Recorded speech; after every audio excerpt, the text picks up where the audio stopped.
Veig aquí a l'estudi en Martí per comentar-nos les novetats tecnològiques de la setmana. Sí. I m'has dit que volies... Això ho has fet expressament de lligar el tema salut? Ah, ets un oïdor del programa, Home, esclar. Punyetero. Estava preparant a casa i dic, ai, mira. Molt bé. La Lola m'ha donat records per tu, Sí, ja l'he sentit també. Molt bé. Escolta, comencem parlant de la salut digital. Sí. I d'aquesta nova aposta de Spotify per entrar en el món del fitness, perquè em quedo meravellat. A veure, Spotify i fitness. Sí, exacte. A veure, és un pas rellevant en la seva evolució com a plataforma digital i així amplia el seu abast cap a un àmbit que connecta directament amb la salut i el benestar, el fitness. Fins ara molts usuaris ja utilitzaven l'Spotify com a banda sonora dels seus entrenaments, però ara la companyia vol anar molt més enllà i convertir-se en una eina activa dins de la rutina i l'activitat física.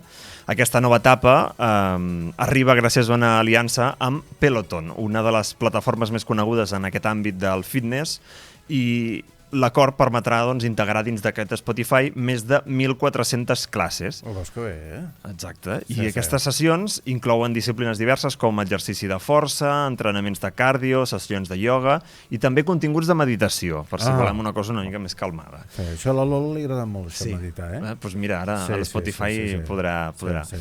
I no es tracta només d'activitats físiques, sinó també d'una aposta que engloba diferents dimensions del benestar personal, perquè també hi ha podcasts relacionats amb això, per tant, no només és aquest acord.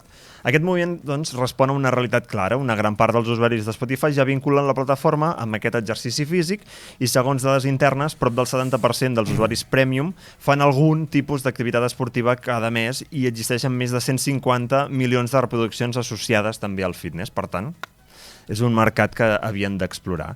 I aquest ús consolidat ha estat clau perquè la companyia decideixi fer aquest pas per integrar-ho absolutament tot. Me n'alegro. Escolteu, em sembla que setmana sí, setmana també, m'estàs parlant d'estafes relacionades amb la intel·ligència artificial, que la gent ha d'anar molt de compte. Què ens vols parlar avui? Doncs mira, és que aquesta que us parlaré avui ja és allò... El súmum. Sí, Déu-n'hi-do, no està mal.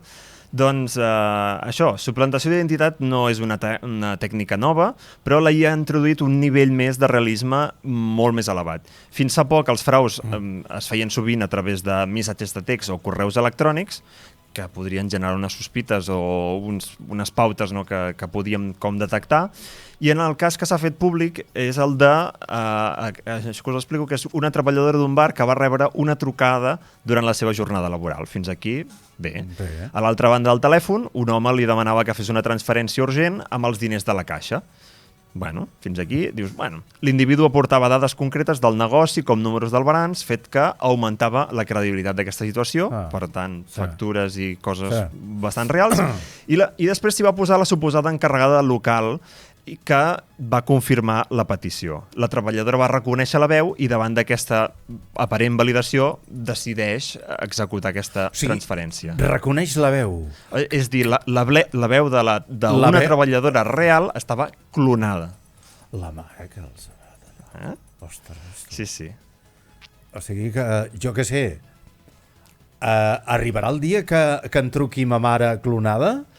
Espero que no, però pot arribar a passar amb algú que algú de nosaltres que parlem molt per la ràdio i que ens tenen molt la pista podria arribar a ser, Doncs, clar, aquest cas mostra com això, la combinació de dades reals i tecnologies avançades poden generar unes situacions molt convincents.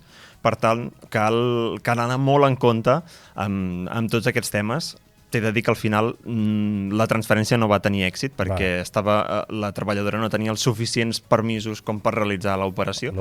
Però, bueno... Bastarem les notícies digitals i tecnològiques de la setmana amb un cas curiós, Martí, sobre verificació d'edat a les xarxes socials al Regne Unit. Doncs sí, el Regne Unit ha impulsat una de les legislacions més estrictes en matèria de protecció dels menors, però amb l'objectiu de limitar l'accés a continguts inadequats a les xarxes socials.